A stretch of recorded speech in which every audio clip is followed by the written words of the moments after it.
The banker's smile froze when his phone vibrated. Not mine. His. A faint tremor ran through his jaw as he glanced down, then up at me. The room, glass walls, marble floors, quiet money, felt suddenly too small. My wife stood beside him, fingers looped through my arm like a practiced lie. "Excuse me," he said, already stepping away.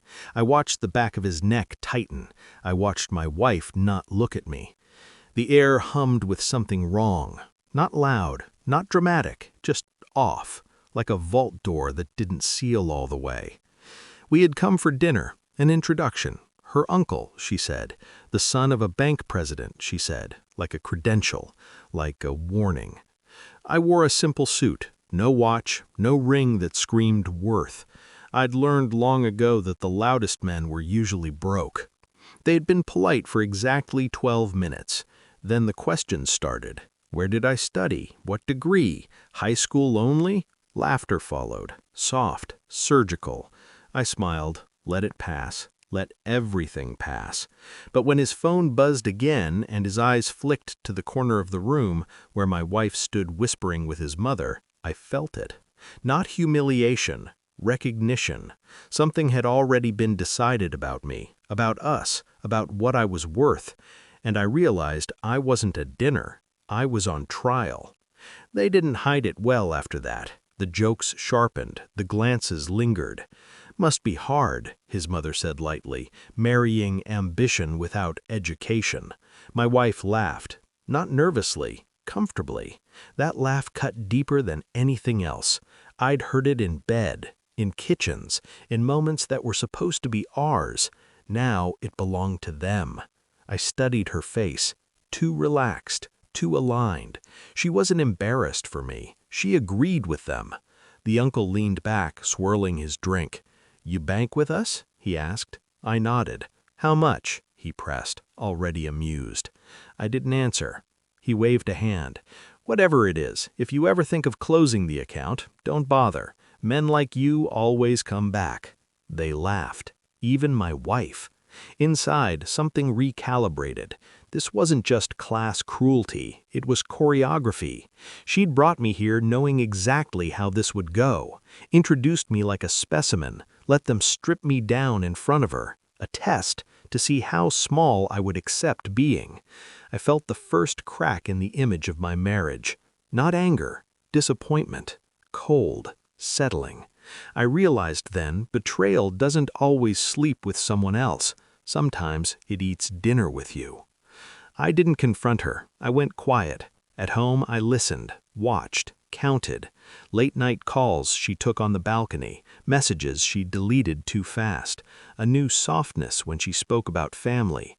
I pulled records, not of her phone, of my life, every account, every holding, every shell layered beneath another. $7 billion doesn't sit in one place. It hides. It waits. I reviewed trust documents I'd written years ago, back when I learned that love was temporary, but leverage wasn't. At dinner, she spoke about my simple beginnings like a joke we shared. I smiled. At night, I stopped touching her. She didn't notice. That told me everything. The bank sent a routine email, portfolio review, courtesy call. I forwarded it, waited. 3 days later, her uncle called me directly, friendly, curious, predatory. That's when I knew. They didn't just mock me, they wanted me. I scheduled a meeting, same building, higher floor. When they entered the room, confidence intact, I slid a folder across the table. No logo, no drama. "Before we continue," I said, "I need confirmation." The bank president opened it. Color drained from his face. Account structures, asset flows, the number at the bottom, 7 billion. Silence swallowed the room. My wife's breath hitched. Her hand reached for mine. Too late.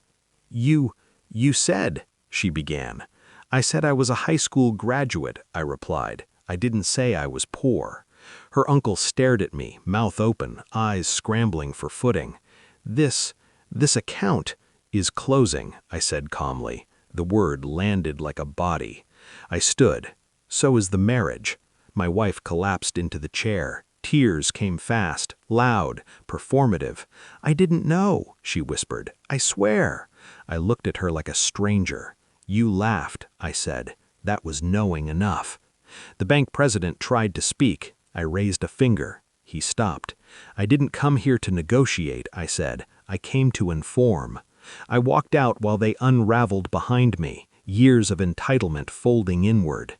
By morning, the account had moved. By noon, the board demanded answers. By night, my wife was alone in a house that no longer belonged to her. I slept well for the first time in months. Not because I won, because I saw clearly. Respect isn't asked for, it's engineered.